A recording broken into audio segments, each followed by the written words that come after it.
I'm going to play for you a short piece by African-American composer Florence Price.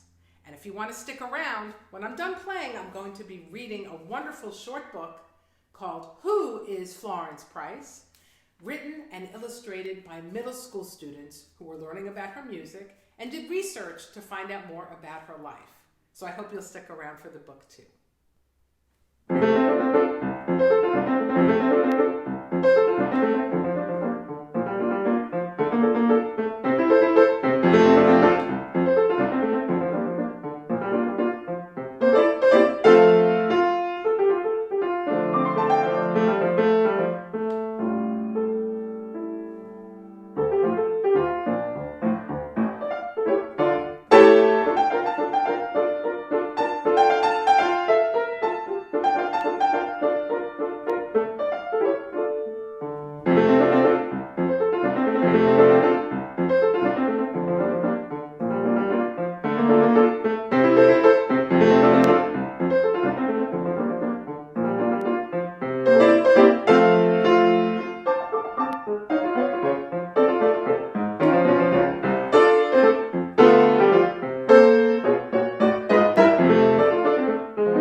Who is Florence Price?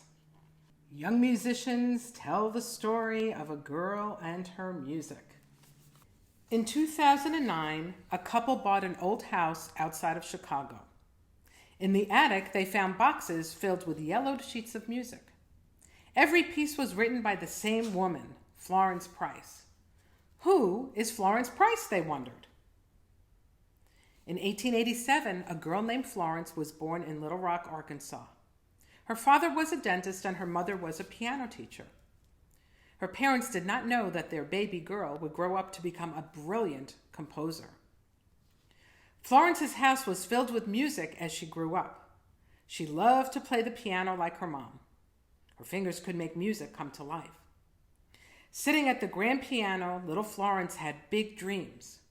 When she was 4, Florence played her first concert. Her fingers flew across the keys as people watched, amazed. She was bursting with talent, ready to share her dreams with the world.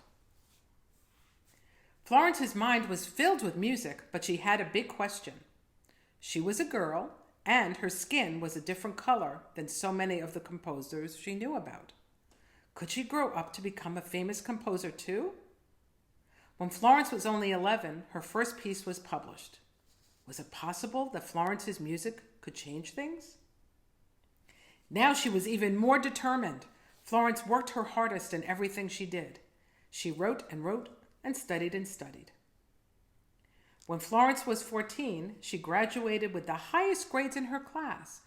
Wow, who is Florence Price? People asked. But Florence wanted to be known for more than just her grades.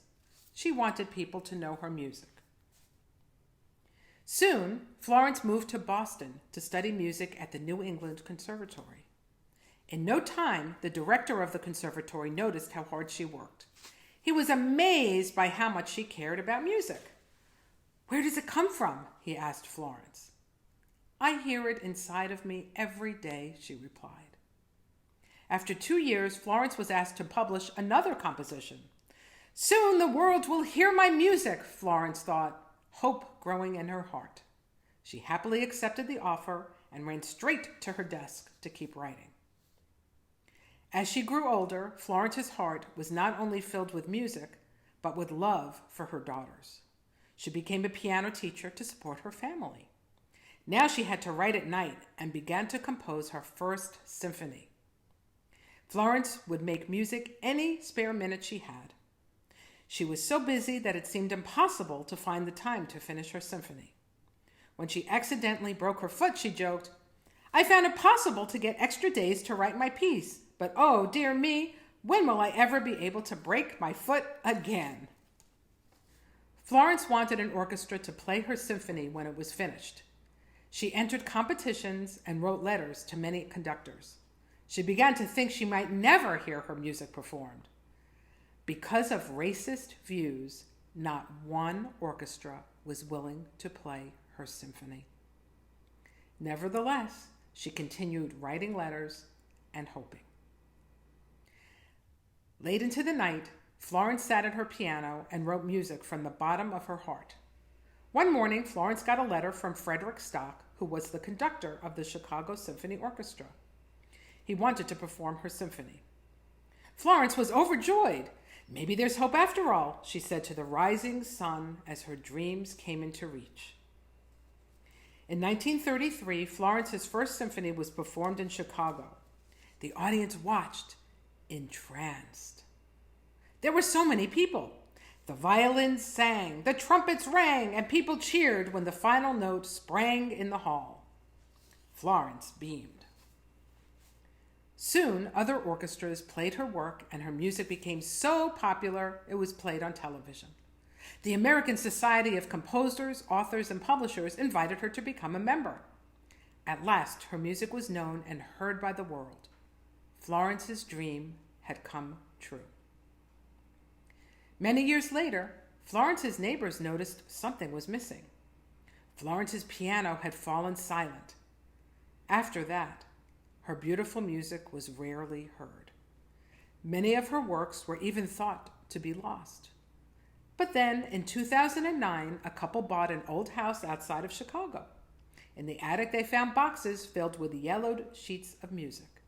Every page was written by the same composer, Florence Price. Who is Florence Price, they wondered. And with that, a new story began. Today, Florence's music can be heard all around the world, just like she dreamed of when she was young. If someone asks, "Who is Florence Price?" you can tell them.